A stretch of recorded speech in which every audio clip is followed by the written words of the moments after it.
Bitcoin, blockchain, ICOs, Ethereum, and all the rest. Are cryptocurrencies the 21st century unicorn, a speculative bubble, or the future of money? The CryptoCast will help you understand the rise, the fall of digital currency, the highs, the highlights, the potential, and the lows, the scams, and pitfalls. I'm your host, Jason Hartman, and we'll talk with some of the biggest names in the space.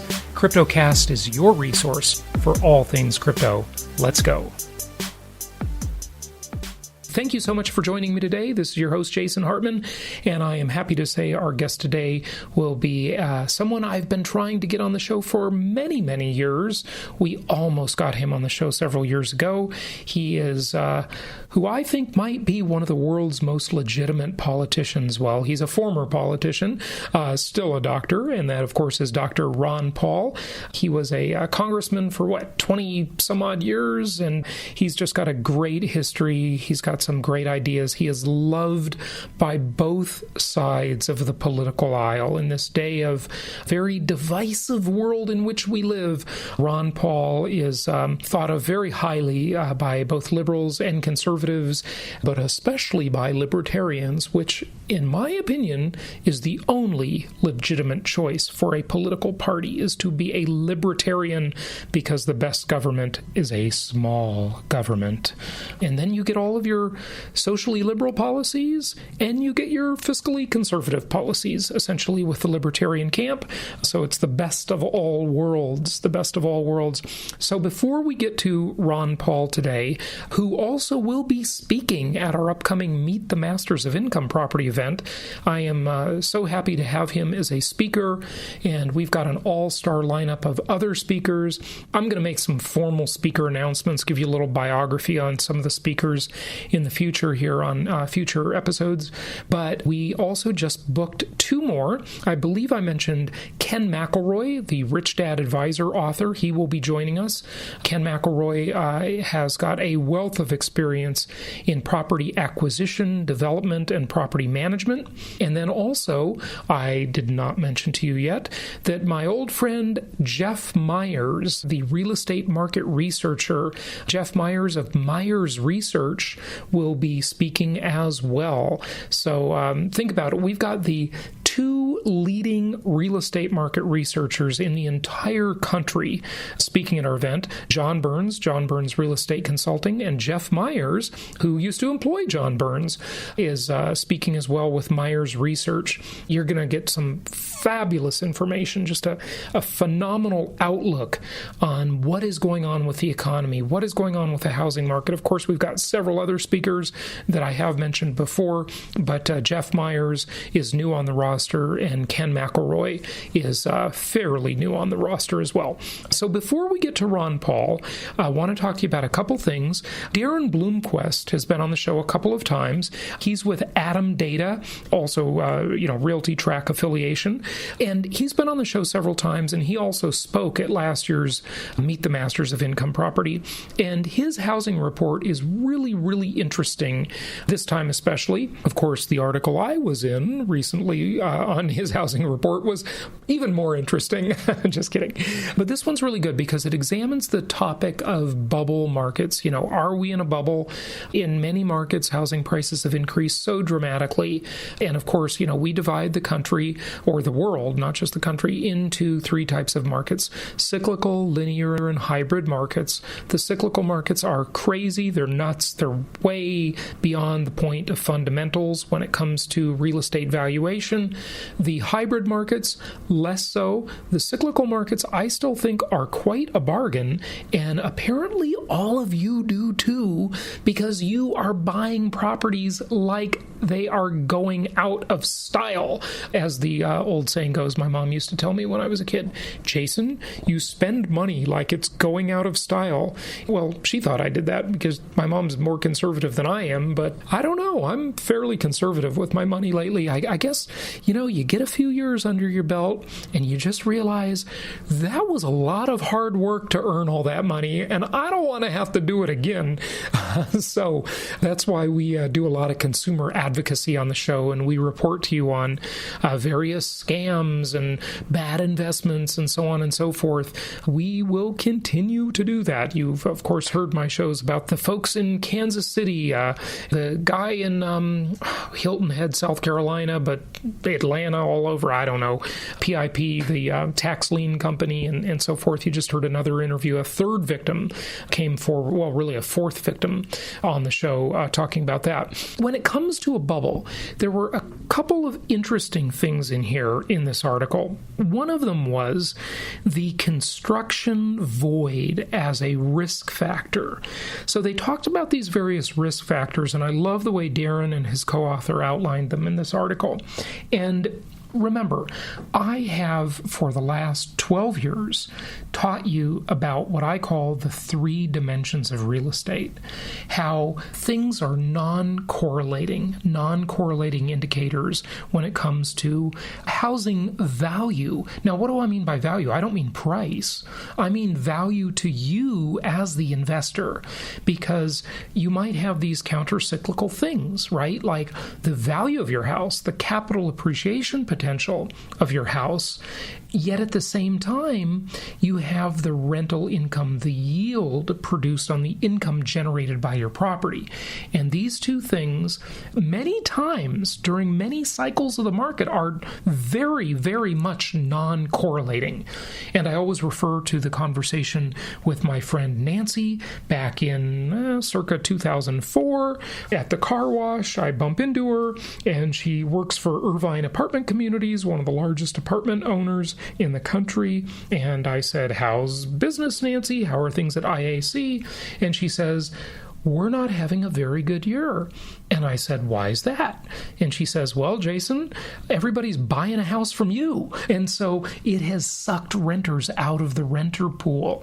And this is the wonderful thing about income property, the most historically proven asset class in the entire world. Why? Because you can win regardless of the market by simply adjusting your thinking and thereby adjusting your strategy. So is your strategy a capital gain strategy, or is it a yield strategy? So that adjustment is important. So one of these risk factors they talk about in the report is the construction void. And this is pretty startling. Are you ready for this? Okay, let me read this to you. Housing risk factor number 4, the construction void. Available for sale housing inventory is so low in part because of the aforementioned lengthening home ownership tenure. What they talked about there is how people are staying in their homes a little longer, which, by the way, I don't think that will be a continuing trend. I think that's a symptom of the Great Recession. I think that's a bit of an anomaly. We live in a very mobile society. You know, there's always new stuff, new technology. If you want to see a stagnant housing market, just look at, well, for the westernized world, just look at Europe. Okay, Europe, people own their homes forever, stay in them forever. There's not a huge real estate brokerage business in Europe. Now, of course, you could go much further than that, and you could say, well, what about Russia? What about, what about Eastern Europe, the former Soviet bloc, right? Even more so there, but I'm talking about even in Western Europe, much less activity in terms of move-up buyers, right? So the homeownership tenure has increased. Again, I don't think that is a long-term trend, but right at the moment, it increased to, I believe, 8.3 years. So a little longer than normal. Typically that's a 5 to 7 year turn, right? So in part because of institutional investors, so we talked about homeownership tenure, in part because of institutional investors who acquired hundreds of thousands of single-family homes as rentals near the bottom of the market and are continuing to hold on to these homes. Well, that's in part true, but it's not completely true. Lots of those have also been liquidated as well. So, I predicted that the institutional buyers would not love this business because it's very fragmented, and the temperament of big institutional buyers is that they can deploy billions and billions of dollars worth of capital very easily. They can manage it very easily, even if they get lower returns. Hey, it's not their money. So it's that sort of ease of management, right? But for the small investor, embrace the fragmentation, put up with a few frustrations, and make a lot more money than you will in the institutional type asset classes. Okay, I think hopefully you can tell where I'm reading and where I'm editorializing, because you can just tell. So I don't need to quote this and that. I hope I don't need to be that strict about it.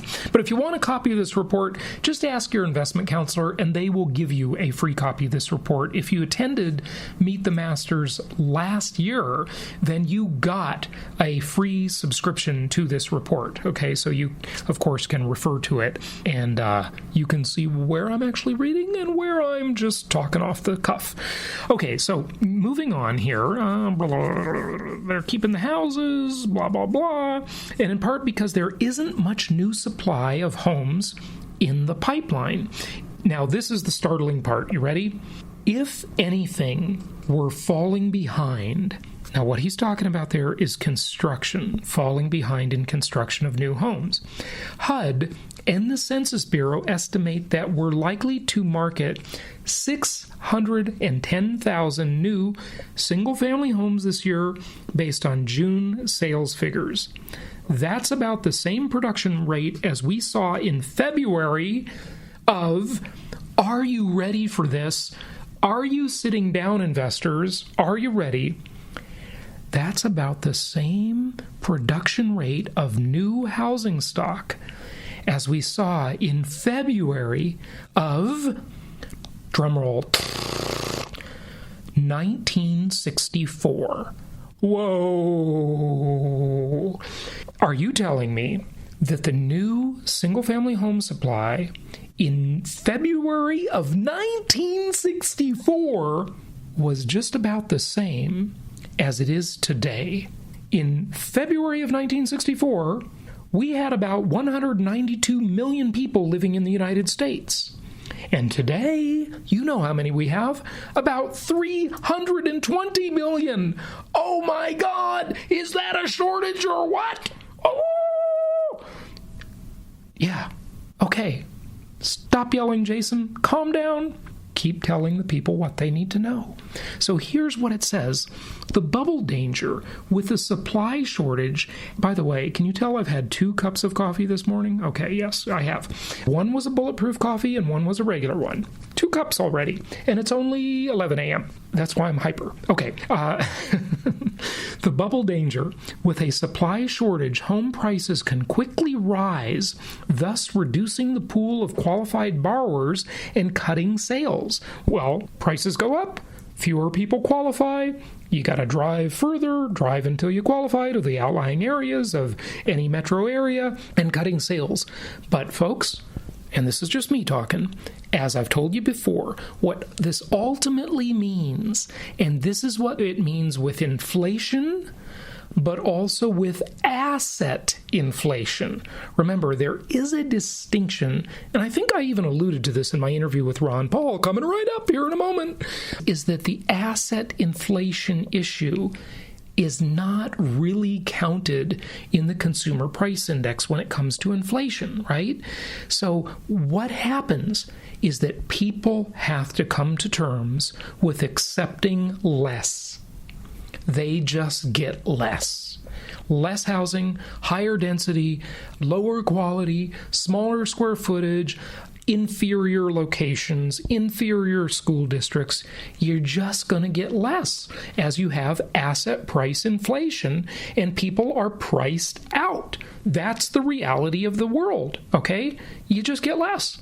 That's it. Your tenants get less and buyers get less. So that's it. You know, I went to my mobile home park yesterday, and this is a mobile home park that I purchased with our client, Steve. A lot of you have met Steve at other Meet the Masters events and Creating Wealth seminars that I've done. And I went and met with Steve yesterday, went down to the mobile home park. It's about 90 miles south of Las Vegas. I drove down there in my new car, not a Tesla, thank you very much. much in my new non-Tesla, primitive but wonderful gasoline-powered German car. It was such a joy. Tesla owners have something they call range anxiety. We adults, we've all heard of performance anxiety, right? It's a male thing. Okay, so range anxiety, that's what Tesla owners have, range anxiety, because you're always worried about your stupid battery running down. A tank of gas in my new German car, my new high-performance, beautiful German car that cost $40,000 less than my $117,000 Tesla that they finally took back because it was such a lemon. Oh, God. I can go 492 miles on a tank of gas. What a joy. Anyway, enough of the tangent, Jason. Get back to business here. I went down to my mobile home park yesterday. Steve and I met with the contractor. We looked at the further improvements that we're making to the park. Really, really exciting stuff. And so, as you know, I own apartments, single-family homes, and mobile home park, and I love to partner with clients, by the way. I love to partner with clients. So if you want to partner on any of your deals out there, clients, I've got cash, and I would love to invest. I have more cash than I do time to invest. So if you need a cash partner, look me up, jasonhartman.com. Okay, so I'm having lunch with Steve after we looked at the park, and I said, hey, Steve, do you remember when you used to come into our office a couple of days a week back in 2010?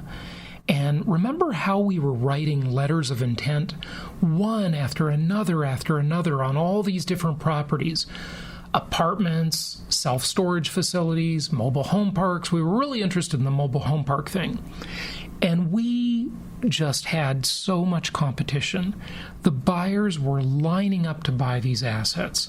Multiple offers. We got outbid. We just wouldn't pay the price to buy anything. And so we didn't buy anything. We bought this park that we have together now about 3 years ago, I guess, on a 1031 exchange when we sold another 125-unit apartment complex that we had in Scottsdale, Arizona. And what happened here? We look back, it's 2017, we're sitting at lunch, I'm talking to Steve about this, and Steve and I both looked at each other in kind of a depressed fashion, thinking we should have just agreed to the price every seller wanted and bought everything we could. If we would have just bought everything we could get our hands on, we would be so much richer today. And that's always the thing. The price always seems too high at the time. The reluctant investors lament. You've heard it before. I hesitate to make a list of all the countless deals I've missed. Bonanzas that were in my grip. I watched them through my fingers slip. The windfalls which I should have bought were lost because I overthought. I thought of this, I thought of that. I could have sworn I smelled a rat. And well, I thought things over twice. Another investor grabbed them at that price. Well, that's the reluctant investor's lament, right? Very, very good lesson. So, yeah, that's the deal. I just wish we would have bought everything, right? Now, you may be thinking that now, but look, folks, this is an unlikely bubble scenario we're in. The banks have been incredibly conservative. I'm going to talk to you a lot more about this, but I just wanted to share with you this. So the bubble danger is that there's this housing shortage. Well, what does that do? It pushes prices way up. Now, keep in mind, people always talk about a good market as a seller's market. They never say a good market as a buyer's market. That's always considered to be the depressed, bad market. But hey, if you're a buyer, it's pretty good, okay? This article and all of the people that they interviewed for this article are people who generally come from the context in their thinking of more sales volume is considered a good market, and lower sales volume is considered a bad market. Nowhere in this article that I have seen, at least, are they ever talking about rental rates in the sense that if the investor owns the property and supply is constrained, of course, prices go up, but so do rents. Okay? It's a multi-dimensional asset class, and that's the beauty. So here, I'll just finish this up. We got to get to Ron Paul, okay? He's obviously more important. than whatever I'm going to say. Well, I don't know, maybe. Okay, so even if new home demand soared, it's likely that much additional production is now impossible for two reasons. First, the building industry has a huge labor shortage. As the National Association of Home Builders points out, topping the list of problems builders faced in 2016 and expect to face in 2017 is the cost/availability of labor, a significant issue for 78% of builders in 2016, and one that has significantly grown in importance since 2011. Second, new homes are expensive. The median sale price for a new home in June was $310,800 versus $263,800 for existing homes, meaning that for many potential buyers, new homes are simply beyond reach. Folks, don't wait to buy real estate. Buy real estate and then wait. The only thing you've got to do to make sure you're going to be in good shape. I mean, there are outlier problems. I get it. Nothing's perfect. This is certainly not perfect. But if you simply follow my 10 commandments of successful investing, and you buy properties that make sense the day you buy them, you do all the other stuff that we talk about on the show, you're going to be in good shape. I mean, we are, in my opinion, in the linear markets, we are very, very far from a bubble concern for many reasons that we've talked about. But we will keep talking about this. I got a lot more I want to talk about here. We got to get to Ron Paul. This interview is already getting long. So remember your 5-year plan contest, jasonhartman.com/contest. Do your 5-year plan video. Do it for yourself. But hey, also, you might win free VIP tickets to meet the Masters. You might win free travel allowance. What else are our prizes? I don't even remember. Go to jasonhartman.com/contest. They're awesome. Oh, and a Venture Alliance weekend. Yeah, we got incredible prizes. So do your 5-year plan video. Also register for Meet the Masters and get your ticket. If you haven't purchased a ticket, about 160 of you have, I believe. But if you haven't purchased a ticket yet, get your ticket. Well, we still have early bird pricing. You've got 3 levels of options. If you enter and win the contest, we will refund your ticket costs, and then you will get that back and you'll have your free tickets, or you can just give your ticket away, or bring your significant other, whatever you like to do. Okay, so here, without further ado, it's my honor to have Ron Paul on the show today, and here he is.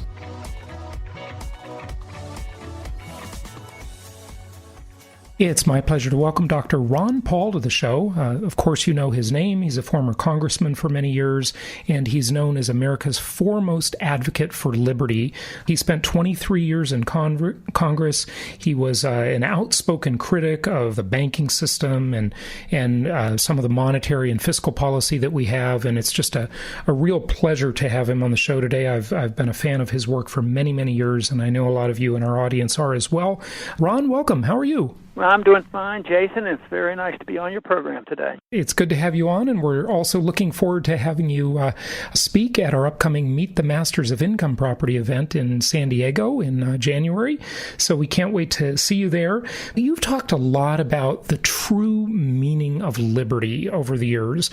What is the meaning of liberty? I mean, this is a word that people throw around kind of carelessly. What does it really mean? I believe that you can start with, self-ownership, and that means you have responsibility for your own life, and you should have the ability to benefit from the fruits of your labor. And we've been drifting a far cry from that. I think the founders understood that position, that we as individuals have natural rights, and that they don't come from the government, and that we ought to have the right to lead our life as we so choose, that we can seek our happiness.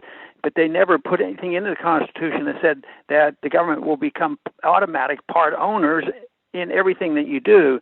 So liberty, the opposite of liberty, would be a personal income tax on your efforts, because that means that if you interpret the income tax, that means that everything you earn belongs to the government, and then what you get to spend is what the government gives you permission to spend and to keep on certain conditions and exactly what the prices will be and all these kind of things. So liberty is self-ownership, but along with this, for it to work is responsibility, because if there's a dependency on others, or at least a demand and a conversion of some people say, well, some people can't do this, and if that is the case and people can demand assistance rather than the responsibility for oneself in getting help from family, friends, neighbors, and church, that's a whole different system.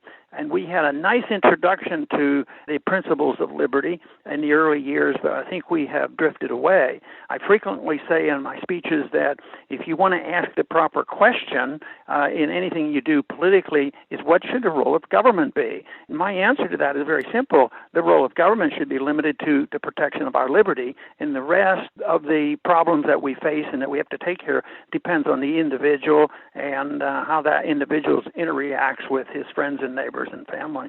Very good points. And you know, one of the things I really like about your work and your philosophies and all of your excellent books is that you seem to be really clear on this. There's so much opaque sort of murkiness out there. So many politicians are, you know, they lick their finger, put it up in the wind, see which way is the wind blowing. You know, how have you been able to maintain such a real consistency and clarity when it comes to these ideas? I'm not exactly sure how you arrive at that point, but a lot of people ask me that question: why didn't you succumb and capitulate and become the chairman by playing their game? And I tell them that I would be a miserable person if I did that, and I wouldn't be able to bear it. So I find greater satisfaction by doing it my way and having a belief, which everybody professes to have, but they don't follow. They always find an excuse about a day or two after they get to Washington. They're always idealistic, but the time they get there, they want, oh, I need to be on this committee. I need to get this for my district. I need to raise money for my next campaign. And then all of a sudden, they know that they have to play the game. And if not, then you get severe criticisms and you get really shunned in the political sense. But I have been able to maintain this because in this whole definition of liberty, there is one principle that has been applied throughout the centuries in developing societies that are actually designed to protect people, and that is that there should be no initiation of aggression against another person. And that's been noted in all our great religions. In the Judeo-Christian religion, it's been the Ten Commandments: thou shalt not kill, steal, and this means that you can't commit aggression. Now, the big thing here, this principle, if you understand it, most people do understand this. Most members of Congress would understand this, that you're not supposed to steal from people. You're not supposed to hurt people. Sometimes they don't understand that they're hurting a lot of people with their legislation. But they're not supposed to hurt people. They know they're not supposed to go in and steal from people and hurt people and kill people. But they have no compunction about sending the government and the IRS and the NSA and all the agencies of government to do what you and I can't do. If you and I can't do it, this is so clearly put in Bastiat's law that you can't do anything in government that you can't do as an individual. So if I can't go into your house, because of your privacy protection, government shouldn't do it. But you hear it all the time. The government doesn't go for search warrants anymore, and especially since this century. In this century, the NSA has totally abolished the Fourth Amendment. It's absurd, our government has lost its way. Yeah, no, it definitely has. But, one would argue that, well, the government has to protect people's liberties, and they do this under the guise of protecting us. It's for our own good. So how do you distinguish that? How do you draw that line? Of course, like you said, don't commit an act of aggression against another person. If we can't do it, the government shouldn't do it. But the government, there are bad guys out there. I mean, we all know that, and the bad guys have to be, stopped, right? Yeah, and they will appeal to you for humanitarian reasons because, like after 9/11, I had a lot of people come up to me and sort of challenge me on my position. They say, Ron, you have to give in to this because we have to be safe. Governments are supposed to make us safe, physically safe and economically secure, which, a lot of people still believe. But I don't think that's the purpose of government. They can't make us perfectly safe or perfectly secure and redistribute wealth. That invites the whole concept concept of socialism and welfareism and communism, that they're going to give us perfect safety and destroy the whole nature of man because the government has to make all the decisions.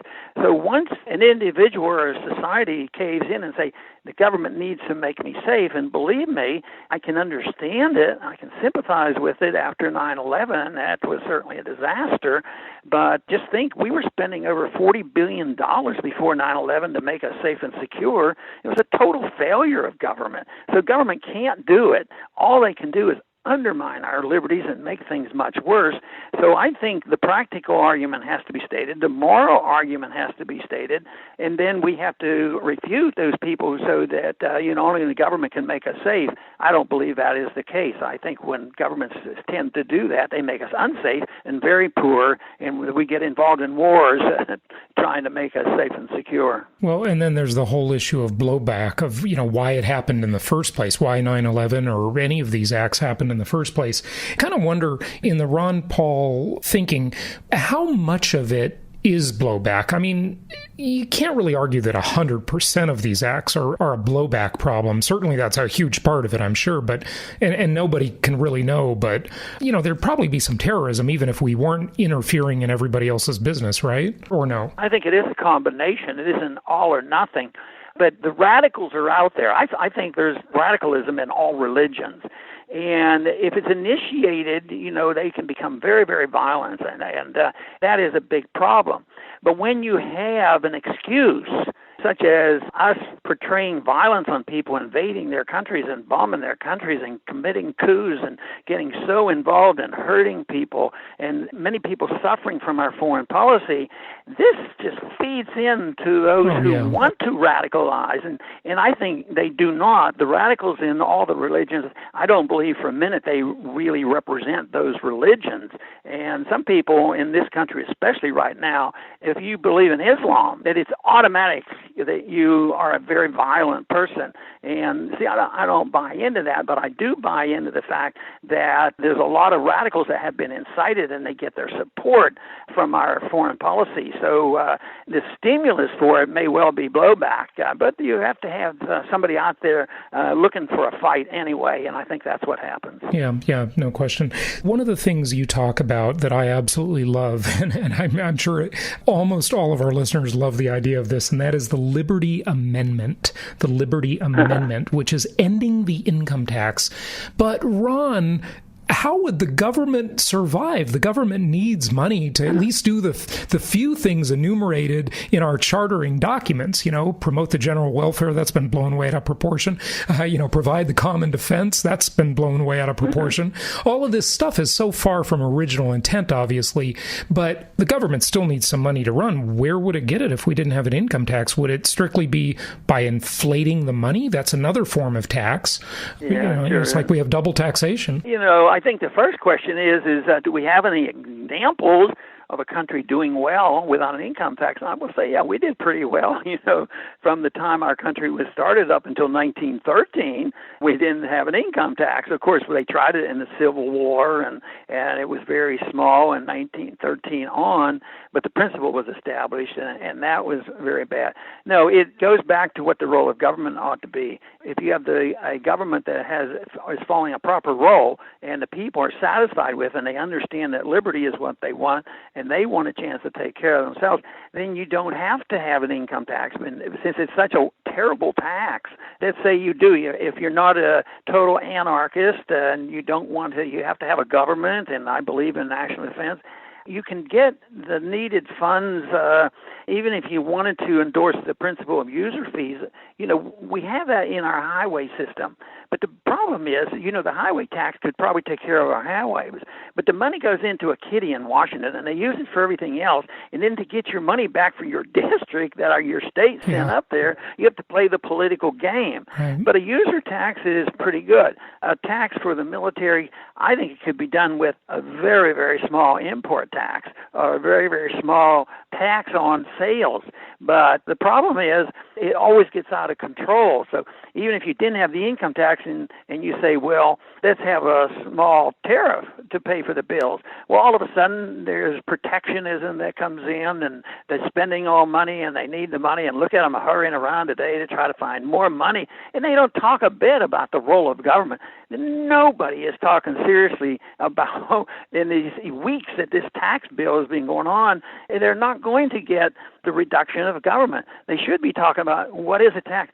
I think a tax is when government spends money. The way they collect it is secondary. And you mentioned even the inflation tax. Right. So even if you did it, it's still a tax, and it always hurts the middle class and the poor the most. Oh, yeah, absolutely. You know, when they talk about regulating this, that, or the other thing, I mean, the minimum wage debate's a good one. And I don't know that I've actually heard you talk about that one, but I have a feeling I know what your view would be. To me, at least, you raise the minimum wage, it's just going to trickle right through the system. The businesses are all going to raise their prices, and it's just going to cause inflation. You know, it's funny how people somehow think you can get something for nothing. Like things can be created out of thin air. Like, I mean, these are adults. How do they have these like childish belief systems? It's crazy to me. Well, part of it, they're reflecting their education. The education in our country for 100 years has been downhill. You know, the progressive education teaches that these things are good. You know, that deficits don't matter, and debt, we can monetize debt, and we can help the poor, and we can police the world. And they're taught this. So most members of Congress have been taught that all along, and judges have been taught this. So they endorse this, but they don't understand what a voluntary society is. You talk about a minimum wage. Well, it's easy. It's easy to get to the college kids about, you know, voluntary arrangements for social things, social and sexual matters, as long as you don't hurt and force people, do what you want. Right. But when it comes to economic policy, then the liberal influence would come in. Well, you can't do it there. But it's the moral principle is the same. The government should allow us to have our social associations decided by ourselves as well as economic. If that is the case, then you work for the person you want, then you have to work out a deal, or they decide to pay. It actually works out better than the coercion, and it's the coercion that is so dangerous. I've often said that, you know, even if the system that I describe would not work so well and we'd all be a little bit poorer, I'd still want it just for the moral reason. But we don't even have to deal with that. This system that I'm talking about in sound money is the humanitarian system where you have the greatest amount of wealth and the best distribution of wealth, and yet we as conservatives and libertarians, we don't do a good job in promoting that message. This episode has gone a little longer than expected, so we will be back with part 2 on our next regularly scheduled podcast. Thanks for listening. Thank you so much for listening. Please be sure to subscribe so that you don't miss any episodes. Be sure to check out the show's specific website and our general website, hartmanmedia.com, for appropriate disclaimers and terms of service. Remember that guest opinions are their own, and if you require specific legal or tax advice or advice in any other specialized area, please consult an appropriate professional. And we also very much appreciate you reviewing the show. Please go to iTunes or Stitcher Radio or whatever platform you're using and write a review for the show. We would very much appreciate that.